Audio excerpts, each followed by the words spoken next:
Religious trauma is real and hidden. Religious trauma is not just about a bad sermon or a hypocritical pastor. It is about what people carry long after they leave the pews. It is the invisible backpack no one remembers putting on, but that weighs them down across a lifetime. From childhood, they are told they are broken, sinful, and unworthy.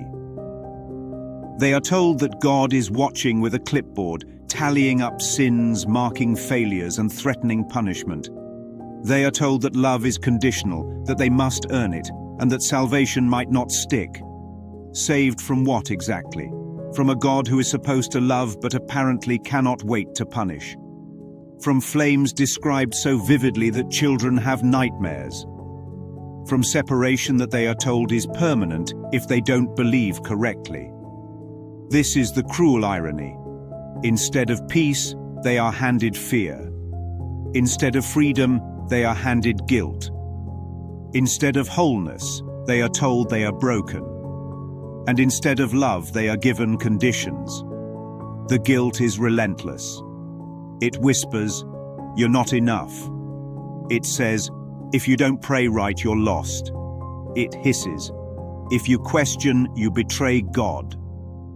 Unworthiness becomes a second skin, worn so tightly that many forget what it feels like to breathe without shame.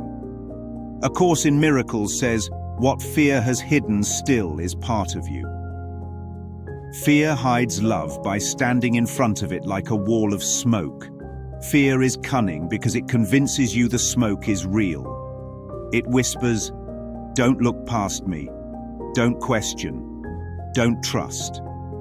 Fear does not want you to see everything as either love or a call for love. Why? Because the moment you see past appearances, the ego's game is over. The Course also says, truth is not obscure nor hidden, but its obviousness lies in the joy you bring to its witnesses. This means love is never truly gone, but fear hides it by convincing you to focus on the body's eyes. The body's eyes see judgment, failure, betrayal, and sin. But Christ's vision sees only love, or a call for love. Fear does not want that vision remembered. So it builds churches that keep altars hidden. Altars not to love, but to possession. Altars to money, to hierarchy, to rules. And people walk away not knowing why they feel heavy, only knowing they are exhausted. This is how trauma travels. It spreads across a lifetime, often unnoticed. It shows up in relationships where trust feels impossible.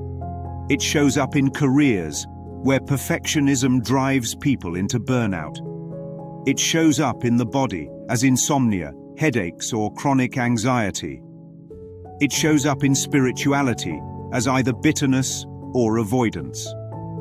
The trauma becomes a script written into the nervous system. You are guilty and you must atone. But here is the truth. The guilt was never real. The sin was never real. The unworthiness was never real. It was only fear's attempt to hide love. The Course says, "Do not leave any spot of pain hidden from His light." That is the invitation. The only way to undo trauma is not through denial, but through exposure. Not by hiding, but by bringing every hidden thought into the light. And this is why forgiveness is not just one option. Forgiveness is the only way. Forgiveness means recognizing that what was believed to have power over you never did. Forgiveness means seeing the guilt as unreal, the sin as imagined, the fear as smoke. Forgiveness does not mean excusing abuse. It means exposing the illusion that abuse defined your worth. It means loosening the grip of the hidden story. The Course says, the deeper you go into the blackness of the ego's foundation, the closer you come to the love that is hidden there. That is the journey. Not to stay in the trauma, but to walk through it until the hidden love is remembered. Forgiveness is the doorway through which the light enters the hidden room. And once the light is there, the darkness is gone. The trauma, real as it felt, has no foundation. The smoke disappears, and love, which was never truly absent, is revealed as the only thing that was ever real. This is why religious trauma feels so devastating, because it hides the very thing it claimed to represent. But no trauma can destroy love. It can only hide it. And what is hidden can be uncovered. What is hidden can be revealed. What is hidden can be forgiven. And when it is, the backpack is dropped, the weight is lifted, and the journey home is remembered. Rod Serling might say, "Picture, if you will, a sanctuary where the pews sit empty, but the echoes remain. In those echoes live the weight of unworthiness, of fear dressed up as holiness, of love hidden by guilt." But the twist in this tale is simple, and it does not wait for the last act. What was hidden was never lost.